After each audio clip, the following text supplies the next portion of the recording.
सुप्रभात बच्चों एंड आपका 11th कॉमर्स में 11वीं कक्षा के अर्थशास्त्र में आपका स्वागत है। तो हम लोगों ने ऑलरेडी इंडिफरेंस कर्व पढ़ रखा है कि अंधिमान वक्र या तटस्थता वक्र क्या होता है, इंडिफरेंस कर्व क्या होता है, उसकी 5 प्रॉपर्टीज को पढ़ रखी है, उसके 5 को गुण क्या है, विशेषताएं क्या है, उसका अध्ययन कर रखा है। फिर हम लोगों ने बजट लाइन बनाना पढ़ रखा है। तो ये सब चीज़ों को हमने पढ़ चुके हैं। तो अब हम लोग देखेंगे कि कंज्यूमर इक्विलिब्रियम क्या होता है, उपभोक्ता संतुलन क्या है और यह कैसे प्राप्त किया जाता है। यदि इंडिफरेंस कर्व के माध्यम से उपभोक्ता संतुलन ज्ञात करना होगा तो हम इसको कैसे ज्ञात कर सकते हैं। तो उपभोक्ता संतुलन सबसे पहले समझते हैं कि उपभोक्ता संतुलन क्या है। उपभोक्ता संतुलन वह बिंदु है जहां उपभोक्ता को सर्वाधिक, सर्वोत्तम या सबसे अधिक संतुष्टि प्राप्त होती है और उस बिंदु को वह नहीं छोड़ना चाहता है, अर्थात जिस बिंदु पर उसको सबसे अधिक संतुष्टि प्राप्त होती है।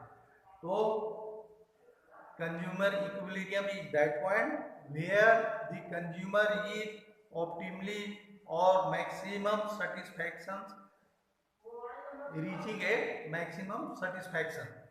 तो इसके आधार पर जो कंज्यूमर इक्विलिब्रियम है उसके लिए दो शर्तें हैं। ये दोनों शर्तों के बारे में हम लोग देखेंगे कि कंज्यूमर इक्विलिब्रियम के लिए दो शर्त है। फर्स्ट कंडीशन है कि MRS XY या जो मार्जिनल रेट ऑफ सब्स्टिट्यूशन है एक्स और वाई का, वह उसके बजट लाइन के बराबर होना चाहिए। प्राइसेस ऑफ एक्स या एक्स का क्या प्राइस है, वाई के क्या प्राइस है। यह मार्जिनल रेट ऑफ सब्स्टिट्यूशन जो एक्स और वाई है वह इंडिफरेंस कर्व के स्लोप को दिखाता है। जो इंडिफरेंस कर्व का ढाल है उसकी ढाल को यह MRS दिखाता है और जो ये MRS दिखाता है, MRS SY, MRS एक्स और वाई के लिए दिखाता है delta Y equal to delta X. यह स्लोप है, यह स्लोप ऑफ इंडिफरेंस कर्व को दिखाता है।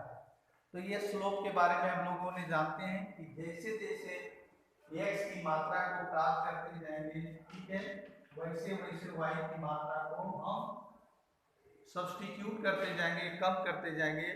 एक्स के लिए सब्स्टिट्यूट करेंगे वाई को, अर्थात एक्स को प्राप्त करने के लिए वाई का त्याग करना। और यह जो बजट लाइन है यह पी एक्स और पी वाई के आधार पर निकालते हैं। यह स्लोप है बजट लाइन का, ठीक है, या प्राइस लाइन का। तो ये बजट लाइन है, ये वस्तुओं के मूल्यों के आधार पर हम कल बना करके देख रखा है। तो ये दोनों चीजें है दी हुई।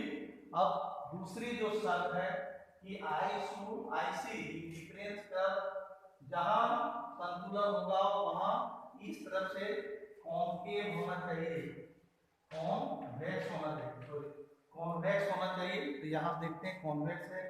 तो ये बजट लाइन है या प्राइस लाइन है और यह इंडिफरेंस कर्व है, दोनों एक दूसरे को इस बिंदु पर टच करता है और यहाँ एक दूसरे पर टेंजेंट होता है, स्पर्श करता है, इसलिए इसी बिंदु पर संतुलन होगा। दूसरी शर्त के अनुसार से यह इधर से कॉन्वेक्स दिख रहा है, इसलिए इसी बिंदु पर संतुलन होगा। तो कंज्यूमर इक्विलिब्रियम में हम लोगों ने क्या क्या समझा कि consumer equilibrium is that point where the consumer is maximum satisfied, maximum satisfied. और सेटिस्फाइड करने के लिए ये दो कंडीशन है। पहला कंडीशन है marginal rate of substitution X for Y, अर्थात जैसे जैसे हम एक्स की मात्रा को प्राप्त करते जाएंगे वाई को सब्स्टिट्यूट करते जाएंगे, यह इंडिफरेंस कर्व का स्लोप है।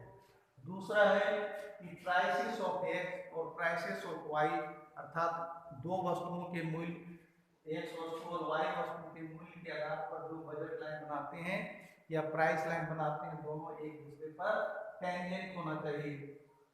तो और दूसरी शर्त है पीआई डिफरेंस का कॉन्वेक्स होना चाहिए, इसलिए कॉन्वेक्स है, इसलिए यह कंज्यूमर इक्विलिब्रियम को प्रदर्शित करता है।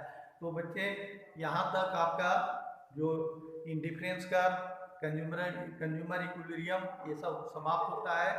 नेक्स्ट डे में हम लोग डिमांड के बारे में पढ़ेंगे कि डिमांड क्या है, लॉ ऑफ डिमांड क्या है, और इसी प्रकार की डिमांड की क्या क्या शर्तें होती हैं और किन किन फैक्टर्स पर डिमांड निर्भर करता है, इन चीज़ों को पढ़ेंगे। तो नेक्स्ट चैप्टर्स आप डिमांड को पढ़ना शुरू करें और उसका अध्ययन करके आए, इन चीज़ों का नोट्स बनाएं, अपलोड करें। अब आपके मार्क्स आ गए हैं, जिसको कॉमर्स लेना है वो चॉइस करके व्हाट्सएप ग्रुप से जुड़ें और अध्ययन जारी रखें। धन्यवाद।